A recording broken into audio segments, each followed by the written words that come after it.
Hi, Hannah and Fisher. Sarah here. I'm going through your novice title and I'm going through and assessing it. So, what I thought I would do is record myself going through this process so that I can give you some feedback in real time as I watch your video.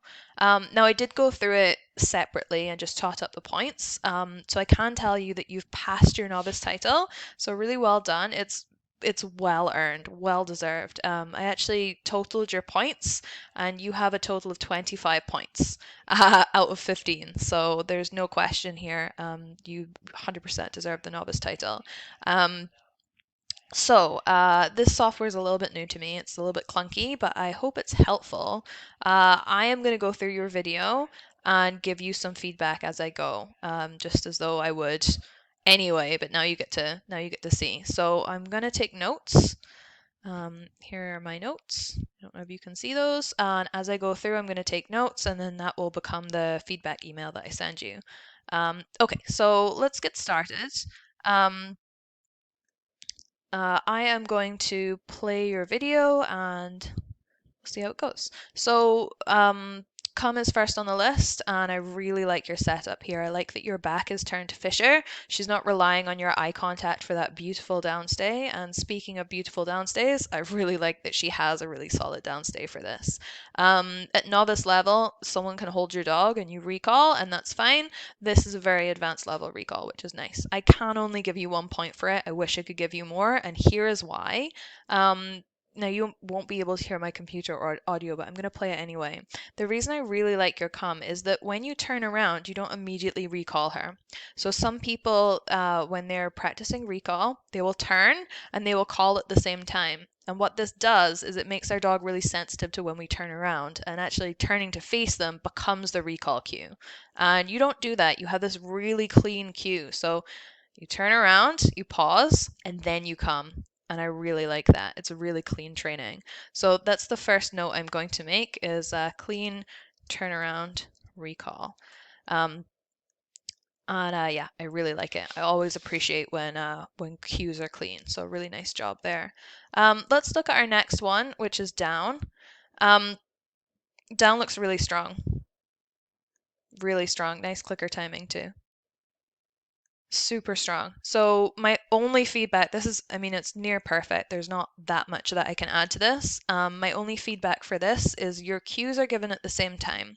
So you actually have two cues going on here. You have your verbal cue and you have your down cue, which is your pointed finger. Now our dogs typically will favor one cue over the other. Most dogs prefer the hand cues in my experience, but some dogs do prefer verbal cues.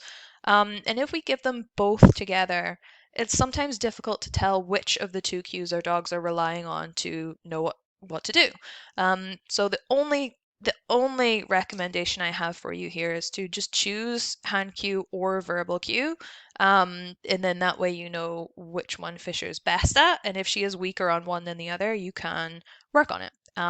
So that's my only feedback for that. So down, separate your cues. Otherwise, it looks really, really nice. No complaints for me. Nice. So this is your jump over a bar. I don't have much feedback for this, nothing that I really want to write down, but I do want to say that it's clear to me that you lured her over with a piece of food. And the good thing about this is she's not reliant on food. She's really, really good at following your hand cues. So sometimes when I see people train via luring, they get a bit stuck on that stage where their dog has to follow the treat, and that's not Fisher at all, which is it's really, really nice to see her follow your pointed finger. So well done on that one. Um, Leave it. This is also really good. I like how you drop the treats. That makes it harder. So much, much harder when the treat is bouncing off the floor. Fisher is also in a stand, so it's harder if your dog is standing as opposed to sitting or lying down. So that's a really solid leave it. At novice level, that's more than sufficient. It's more like an advanced level leave it, but again, I can only give you 1 point for it, which is really sad. Okay, so next up we have two on, two off. This is something that I wanted to leave you feedback for. Um, so uh, 2 on, 2 off video. And I'm just gonna, I will make these notes better when I email you, but basically 2 on, 2 off, it's not this trick. This is pause up. So I have given you your novice point for pause up on an object because that's what this is. But 2 on, 2 off is something slightly different, and it's one of the things that annoys me about Do More with Your Dog, because they're not super clear on what 2 on, 2 off is, and it's really sad because it's actually something that's very useful. Now, if you ever do dog agility, what this is used for is teaching your dog how to come off the dog walk or the A-frame properly. So a lot of dogs, when they go over an A-frame, will just jump off the end, and that will get you, your points will get docked for that. Your dog has to step off with their front paws first and then their back paws. So 2 on, 2 off is actually the opposite of this. It's having the back paws up on an object and the front paws down. So I'm going to show you this video here. This is someone doing the dog walk in agility, and what she's doing is she's ending her sequence with 2 on, 2 off. So I'll just play this. There, so I'm going to pause it just there. So this is 2 on, 2 off, and that's the behavior she's strengthening so that when her dog comes off this dog walk, he meets the contact. He doesn't just jump off straight here. So that's the logic behind teaching 2 on, 2 off. That's why it exists in the trick book, because a lot of people doing trick titles are involved in dog sports, and so they come from this kind of background and they just inherently know what it means. And then to people like you and me who are, not really super competitive and not in this world, we're like 2 on, 2 off. What is that? Does it matter which legs are? I don't know. Anyway, so that is what 2 on, 2 off is and the logic behind teaching it. And yeah, that was my feedback for you there. It doesn't really matter in terms of point scoring because you still get 2 paws up on an object for this, which is your novice 1 point. Nice. So hop up. This is an off list trick. So pause on an object, as I said before, is that 2 front paws up, but this one still gets you a point. So it's an off list trick, and it's actually called, it's like balance on a small platform. So balance on a small platform, it's basically when your dog has to put their forelegs quite close together. So the platform has to be shorter than the length of your dog's body. So they make this kind of triangle shape. And it just shows that she has great balance. And yeah, so that's an off-list novice trick, I believe. Sometimes it's scored as intermediate if the pedestal is really small. But yeah, this is a really nice novice example. Nice. So I did want to give you feedback for your middle, because again, with so many of your tricks, they're more advanced than what's required. So what's required for middle is basically this freeze frame here, seeing her between your legs.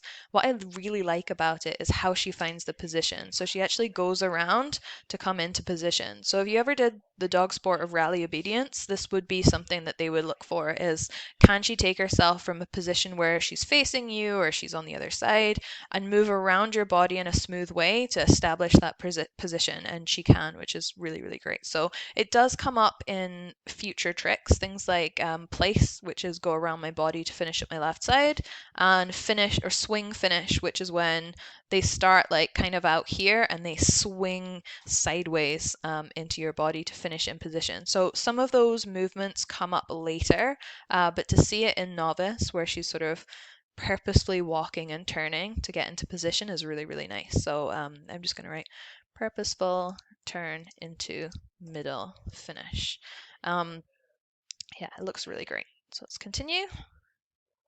And I like how she knows footsie, and she's just like, is it this? I know what you want.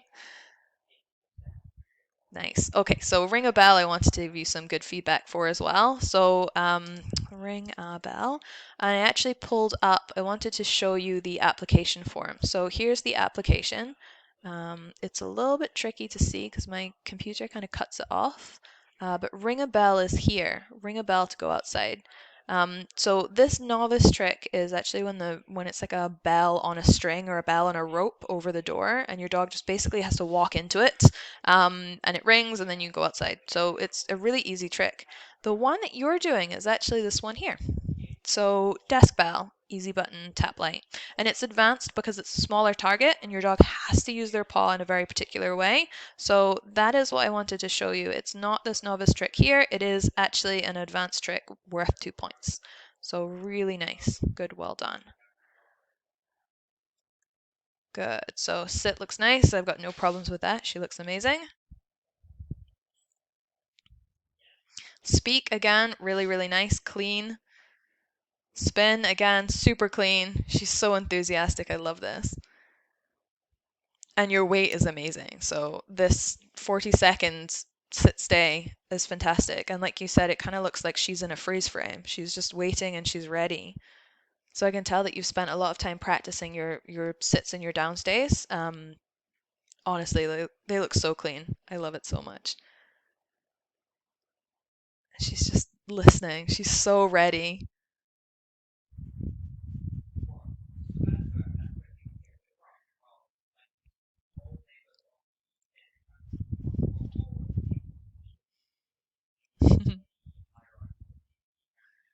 There we go.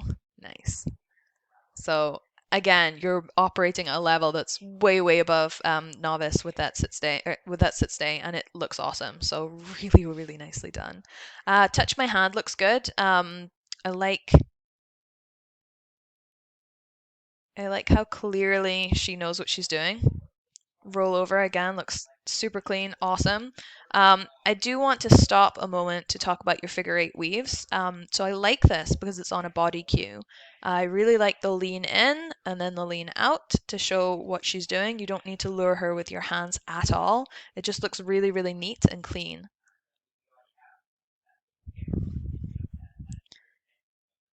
And she's got a really clear understanding of what she's doing. I really, really like it. Same with leg weave. Your cue is really clear. She really understands what she's doing. And you can do a whole bunch of them in a row, which is awesome. We only need to see like 2 or 3 for novice, sorry for intermediate, but she's killing it. She's perfect example of a leg weave. It's one of the best I've seen. So really nice. Bow is really good. So your bow cue, I think you can make this a little bit nicer if you wanted to. You She needs that hand coming all the way to the ground, and I don't think that she necessarily will need that forever. I think if you wanted to, you could lean over yourself first, so have the bow position, and then cue her with your hand. And if you do that long, many repetitions, so she'll see you bend over into the bow and she'll know what's coming next. She'll be like, oh, I know what comes next. The hand comes down and I go into bow. She'll start preempting you and offering that bow right away. And that is how you get the bow off that nice, just bent body language without the hand that comes all the way down. But it's really nice. I can't really fault it. I'm just being very picky because there's nothing else to pick, right? I'm giving you some very picky feedback because there's nothing at novice level that you're doing wrong. Really, really nice, super smooth, and she holds it for a nice long time too. Good. Your distance work again looks awesome.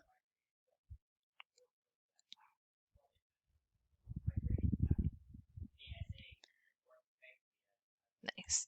And I'm curious, like I really want to know, does she follow the hand cues or is she following your verbal cues? Again, you're giving them all at the same time, so I can't tell. I wonder if she's more motivated by what you're saying or whether she's really watching for those body cues.